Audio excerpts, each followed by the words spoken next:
to the Early Years Summit with me, Kathy Brodie. In this summit we're exploring different literacies, and today it is the turn of mathematical literacy and how we can help children both enjoy maths and embed mathematical thinking. And I'm just delighted to be joined today by Barbara Schindelhauer. Barbara advocates a child-focused start into mathematical literacy that consequently takes the perspective of the child. She promotes a holistic approach called Let's Visit Numberland, which is now a standard approach in Germany and has been travelling to other countries, including the UK, which is really exciting. A very warm welcome to the Early Years Summit, Barbara Schindelhauer. Hello from Germany, everyone, and thank you so much, Kathy, for having me on your summit. I much enjoy all the input here because it is so inspiring and also helpful to integrate ideas and to develop further.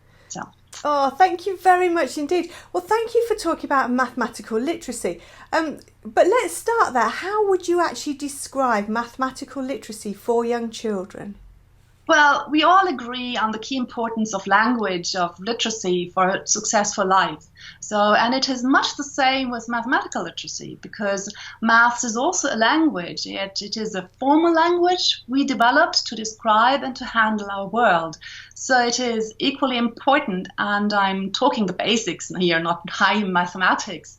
And also studies all over the world agree that maths problems students have usually relate to the fundamentals, a wrong idea or even a lack of truly understanding the basic concept. Yeah. And fair enough, I mean, the language of maths is complex. It is an abstract language and it has double meanings sometimes, like numbers represent a quantity, and it doesn't matter whether it's apples or pebbles or elephants or how they are arranged. But numbers also express an order or a rank, and they are multipliers, like clap 3 times, hop twice. They encode things. You can split a number into other numbers. They are a result of an operation, and so on and so on. Yeah. So it is quite a bit. This language comprises, so children need to really grow into it to get a proper grasp of it. And now a longitudinal study had significantly shown that children equipped with certain knowledge before entering formal tuition would be successful throughout the entire 4 years of primary school. And significantly vice versa, children lacking this knowledge or parts of it would develop problems sooner or later. Yeah. And so in more detail, mathematical literacy at that stage in the early years would mean to fully understand the concept of numbers with the help of the numbers 0 to 10. But also to recognize the numerals up to 20 when hearing it. And why is that? Just very simple if you think about it, because the number 17 sounds a little bit like 7, though it is written completely different, also in German. And this is confusing because the children need more time to just get used to it. Yeah. And a mathematically literate child will also have a vocabulary of more, less, in front of, behind, half, double, and so on.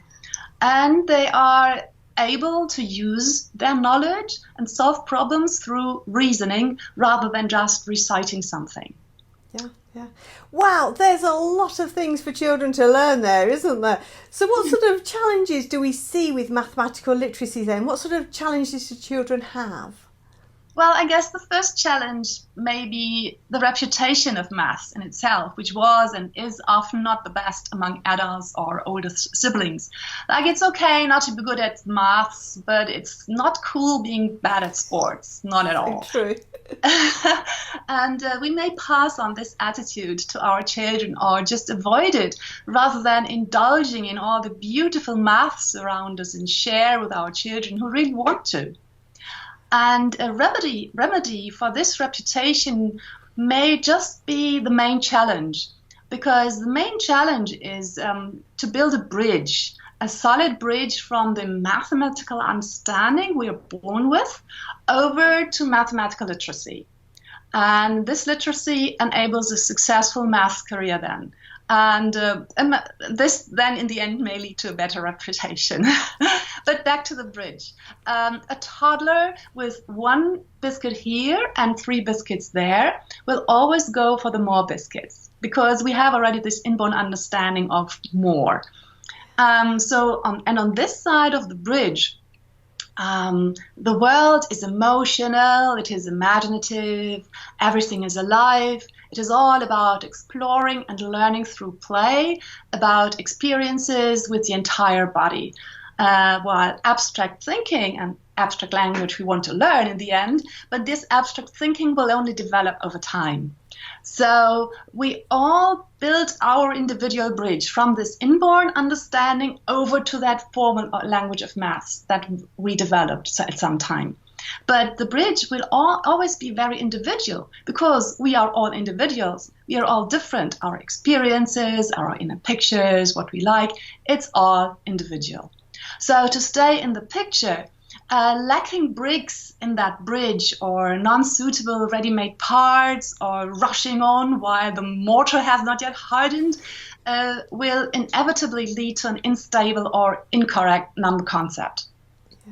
Yet with enough time, sufficient and manifold opportunities, including free play, will a child build their solid bridge over to this mathematical literacy and grow into mastering and using this abstract language with its symbols and double meanings, as I mentioned. We need to meet certain challenges. We need to take the children's perspective. We have to embed the numbers, these abstract symbols, into the world of the children. The challenge is to make it hands-on, to communicate abstract content in a concrete way. It must be relevant for a child, because otherwise they won't engage. So we need to tie maths contact to things children like and need. Also free play to enable this individual approach. And this will support rich inner pictures, which are full of connections and hopefully positive emotions. Well, I just think that visual imagery is just so beautiful. And I know that there's a link with Numberland there. But so tell us a little bit about Numberland. What's the background? Where did that come from? Well, the non-flattering PISA results for Germany, I have to say, in the early 2000s. Really turned the focus on our maths education, including and particularly the early years, which would be our kindergarten, so children between 3 and 6 years of age. And one of those approaches that then came into being was developed by Gerhard Friedrich, a maths teacher and a scientist, and also a father of then a 4-year-old boy. And Gerhard Friedrich's core idea was to bring disciplines together. So he combined findings from neuroscience, developmental psychology, and pedagogy, which tell us about how children learn. And he combined that with math didactics, which tell us what the full picture of number aspects are. And he also took a broader perspective, because he didn't want to develop a pure maths training, but his objective was to also address the overall development of the entire child in terms of language, concentration, cognition, social skills, motor skills, everything. Pedagogy tells us is important for a child to grow into a sound and healthy person. And his research, it was a research project, which was then later also published in a peer-reviewed journal. So this showed that children between 3 and 6 years gained 1 entire year within only 10 weeks. Wow. And that was really amazing. And also it had the same effects on the language skills of the children, active and passive language skills. And those effects were even stronger than the maths. And since language is so important, this was quite a good indicator that there might be something in it. Also very encouraging was the fact that the results of what children would get out of Numberland were completely independent from the gender, from the age or socioeconomic background of the children, which is very promising, because of course we do have gaps everywhere. We need to close those gaps. We need to provide children with equal chances when they start school. So this is a very nice results. And after that, over time, Let's Visit Numberland became really popular because the children loved it. Also, my two children, who were then 3 and 5 years of age, it was a blast, really. So the children loved it, and the teachers also saw strong effects on with less effort. And they also experienced or noticed positive side effects on the well-being of children. It was nice to see. Wow, yeah, that is a huge range of benefits, not, as you say, not just maths. And I know that you talk about the holistic nature of Numberland. Can you just give me a few examples? What do you mean by the holistic nature? Yeah, well, with holistic in general, I mean that children learn with their entire body, with hand, head, and heart. Also, and this is also true for the language of maths. As we said earlier, math is part of the natural development of every child. We all have some inborn understanding, and we soon start our maths career with first steps like sorting and classifying. And then usually around the age of 4, some children earlier, some later, the window opens and a child actively starts exploring maths in detail and seeks input. Counting numbers, comparing, measuring, all this becomes very interesting for children. Now, children are excellent intrinsic learners, but we still can support them as the holistic learners they are by providing an environment that lets all the good things happen, that allows and motivates the children to approach the maths contents from very different angles, in a holistic way. More specific, everything children like and need, like touching things, building, moving around, role play, stories, music, all this. And if we tie these activities together, we can turn them into one emotional, holistic happening, into an overall positive context. Because this is what will be deeply embedded in the children, an emotionally rich and manifold picture of math knowledge. And this is what Numberland wants to do. Yeah. So what does Numberland actually look like then? What is it? Well, Numberland is one example for such a holistic environment. It provides an overall context in terms of a place where the numbers live. So it turns abstract maths into a tangible emotional happening. It is designed to communicate the full picture of all aspects of basic numbers and shapes. So also holistic in this way, but it also serves as a starting point for other activities, topics, general knowledge, whatever. Now, tuning numbers into living and lovable individuals who need a home such as us is very natural to young children. In their world, everything is alive anyway, and usually either good or bad. So it's pretty much black and white thinking. What we now do is we physically visit these numbers, our friends, and we interact with them. And this is, the core idea of Numberland. And I would like to talk about the elements of this Numberland a little bit in more detail now, to give you the idea. Now, if there's this land where the numbers live, of course we have to get there, and to get into and out of Numberland, we walk over Number Lane, which is nothing but the number line. But for us, it is the way into this land where our friends live. It is tires starting with 0, because this way we already introduced this concept of 0. It starts with the 0, goes up to 10, later also to 20, because, as I mentioned before, the children also shall become acquainted with or familiar with the looks of 17, 18, and so on. So this number lane, so we walk over this number lane and then enter Number Lane. And this alone, combining the numbers with the moving, it's one step more, they are equal steps, so equal distances. This alone is something, but there's lots of activities you can do on this Number Lane to explore the order, the predecessor, the successor, to experience little addition, subtraction, all these kind of things. We also do lots of active games on Numberland alone. You can also combine it with quantity. Once we are in Numberland, we meet the numbers, and each number is an individual character with its specific looks. Each number has a garden to live in, and this garden relates to the geometric shape of the number. Like 4's garden obviously is a square, whereas her neighbors, number 3, has a triangular garden, and number 5 lives in a pentagon. So with the neighbors, again, we have the order of the numbers. In that, of course, you need a house, just as us. So 4 has a house with 4 windows. So we will look for 4 window pegs. How many do I have already? How many more do I need? And then we can put these window pegs into the house. We put a number flag on top of it so that everyone knows who lives here.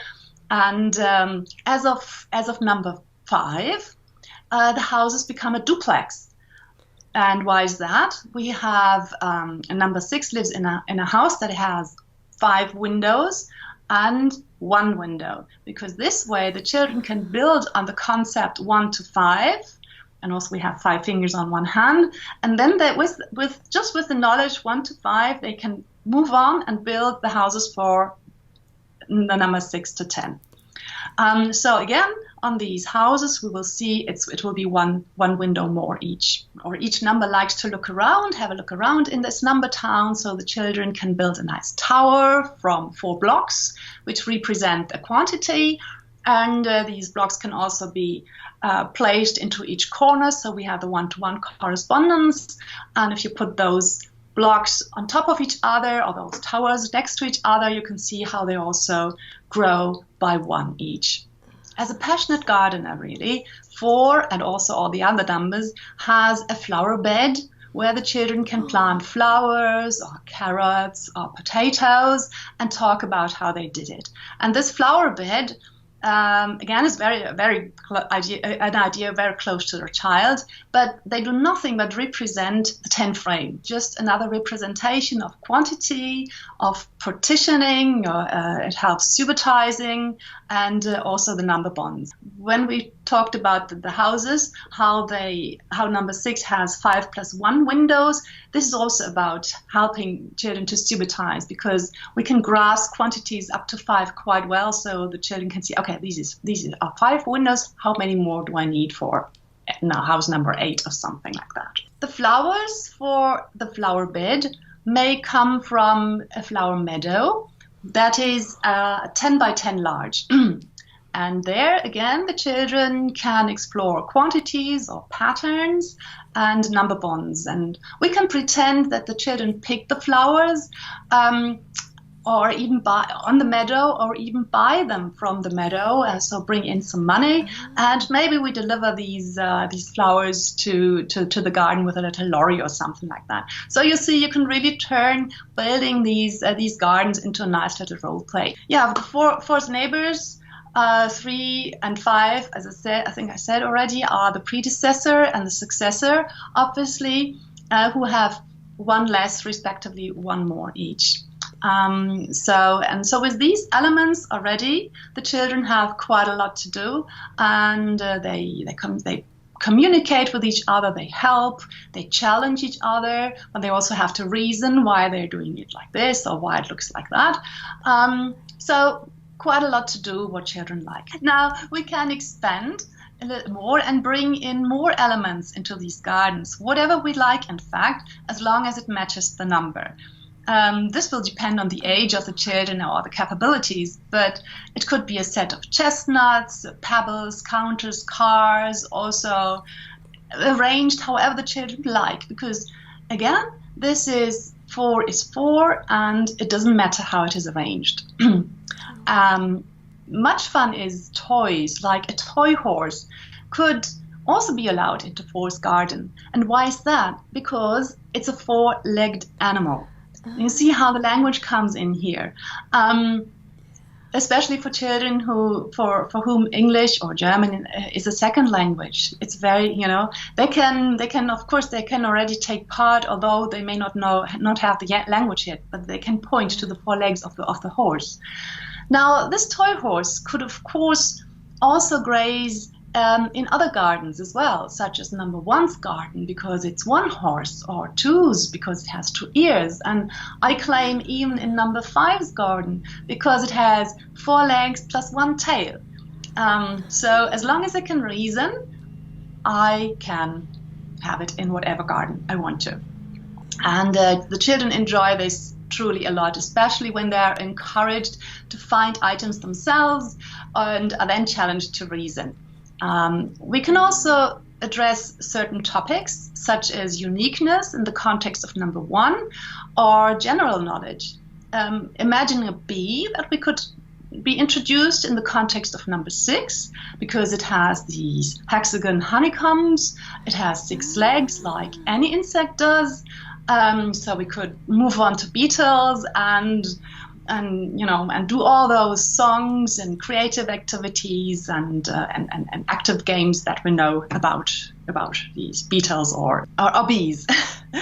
So it opens their eyes. Decorating these gardens really opens their eyes. It sharpens their cognition, also their concentration, makes them reason. It also builds their social skills because they help each other, but also sometimes have to stand back as well. Within one small defined place or spot on the floor, all the aspects of the numbers are displayed in such a small world situation, in a role play. But then, since children have this black and white, good and bad thinking, there's an edge to Numberland that is really, really nice, because actually the most beloved character in Numberland is a person called Hodgy Podgy. And he ever and again turns up and messes around in Numberland. So he may steal things, he may swap things. He's responsible for all sorts of mistakes. He's the most beloved person in Numberland because the children love this. He's the scapegoat for everything. They love to spot the mistakes and to get it right again, and are really proud then that they spotted the mistakes. They may also call the fairy of the numbers, so the good character, so to speak. They may call her for help if they like, but they don't have to. So it's very imaginative. We also have story, because it's a holistic concept, because it wants to offer to make all aspects of the numbers available to the children in a holistic way. There's also stories, suggested stories you can use, but you don't have to.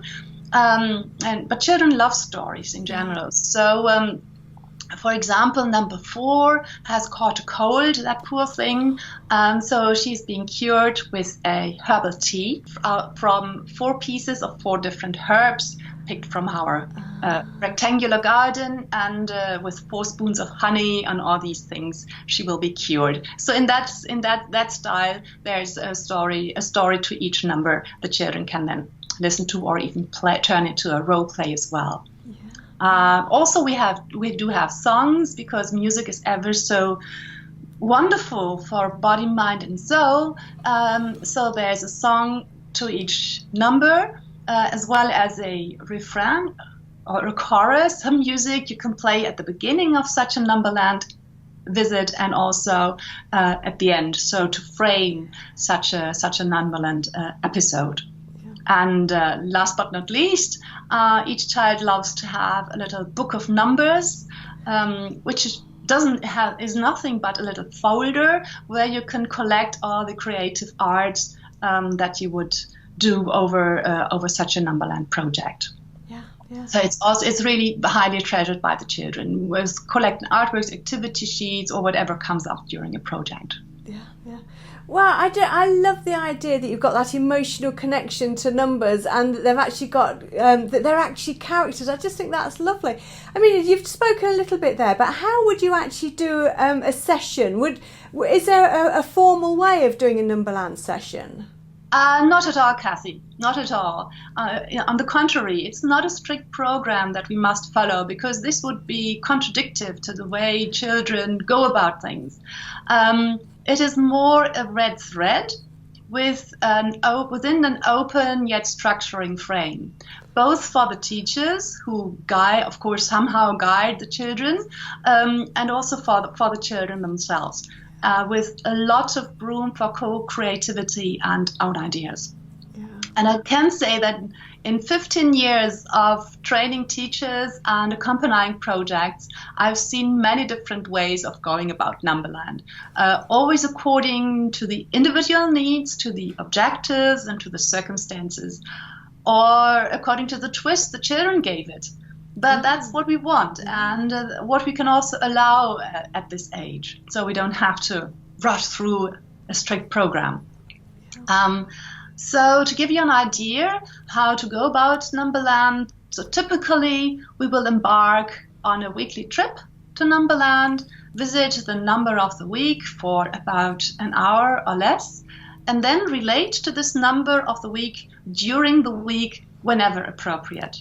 So this could be during circle time, learning a song, or during PE, doing an active game that relates to the number, or maybe something on number lane, through creative work, through outside play, while we are having snack time together, something like that. Yeah. So maybe to give you a more detailed idea about it, framed by our Numberland song, we enter Numberland by walking over number lane and counting. Then in teams, we will build the gardens for the numbers we already visited. They will always look different, because our toy horse, as I said, can end up in a different garden than the last time. Then we meet the new number. We have a little talk, a little chat to get to know her. We build her home together with the house, the flower bed, the tower, and place matching items into the garden, and again talk about that and reason a little bit. We probably also learn something specific about that number, like the bee, in the context of number 6. We may read out the number's tail or leave it for later. And then it's definitely time for some active game, maybe also on number lane. And hopefully Hodgy has not messed around, because then we need to fix that instantly. Like it did happen that he had stolen all the tiles of Number Lane, so we had to find them and rebuild Number Lane before we could leave Numberland again by walking backwards. Once mastered that, we may receive a stamp in our book of numbers, proving we did the visit, or receive some coloring sheet with our number character on it that we can decorate or suggest any creative activity. So this is by and large how a Numberland session may look like, but people will always design it that it fits their requirements, their organizational requirements, the children, everything. You can always adjust it. It's really this idea and this frame, or the resources themselves that communicate all the content. And as I said, let the good things happen. Yeah. I just love the way that it links all of those different literacies that we're talking about on the summit at the moment, how it links all of those together. I just think that is fantastic for children. You must have seen some fantastic benefits with that. What sort of benefits have you seen? Oh, I may say many, and totally independent from age, family background, and country. Starting with my little daughter Tina, who as a 3-year-old would suddenly, completely out of context, beam at the lunch table, "Mommy, we are sitting in a triangle. And if Daddy was here, it would be a square." It was her brother, and me. And so that was really super sweet.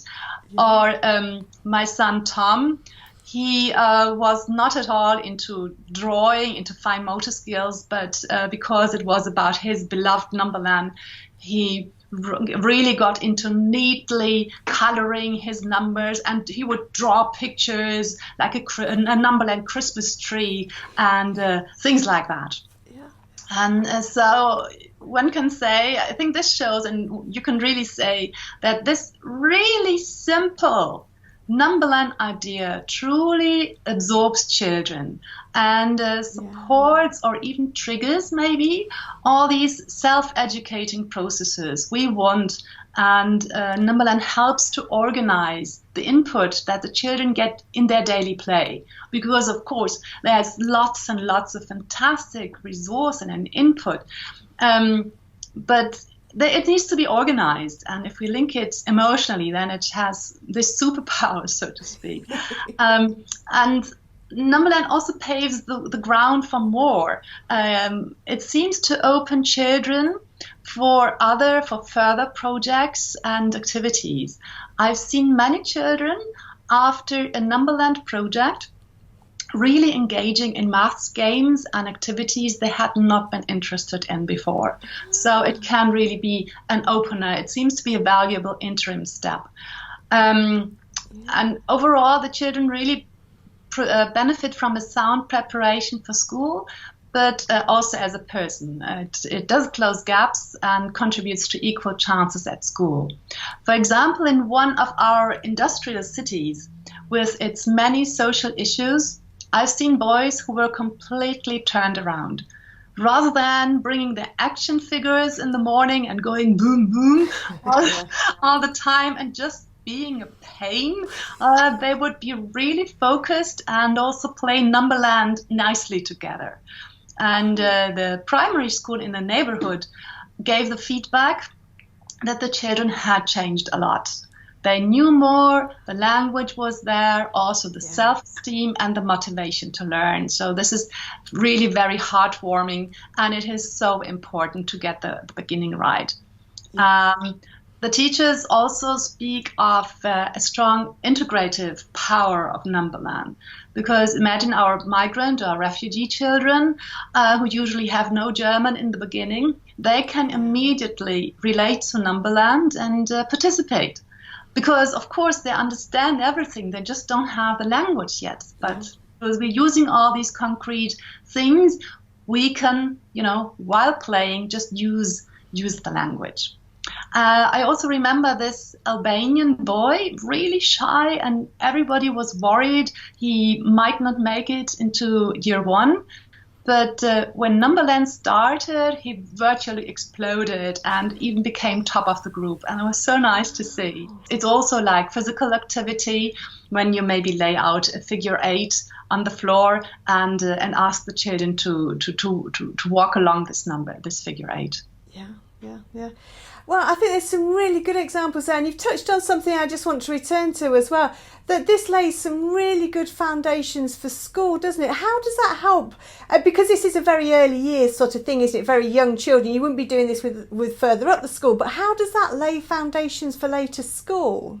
Yeah, yes, you are absolutely right. It is really targeted. It really targets at children 6 years and younger. But some schools do use Numberland within like the first months of year one to really get all the children together. But it's better to really do Numberland before, because when the children enter their formal tuition, when they become a primary school pupil, this is a big step for them, and they are ever so proud. Of course, they want to do well, they want to succeed, and they want to please the teacher. Now, the two subjects of year one are reading, writing, and math. So this year is crucial for children because their self-esteem and thus their general motivation to learn really relies on coping with these two subjects. And children may well sneak through year one even without a thorough conceptual understanding of math. But later, when it comes to other topics, it will inevitably hit them. So, as we learned from various studies, maths-wise, it is truly sufficient to concentrate on the basic numbers in the early years before formal tuition starts, but these we really must get right. Yeah. And for us adults, it means we are in charge to prepare the children thoroughly, not just academically, but also contribute to their overall development as individuals. So soft skills such as cognition, concentration, social and motor skills, emotionality, they're always part of the game. And I would maybe mention this last point. When we were talking about benefits of Numberland, a psychologist actually pointed out to me that maths is also very good for children from unstable backgrounds. And why is that? It is because maths is so reliable. 4 is always 4. A square is always a square. The order of the numbers is always the same, no matter what. So here, and also patterns, you know, so here they find stability and also beauty that they may lack from home. Yeah.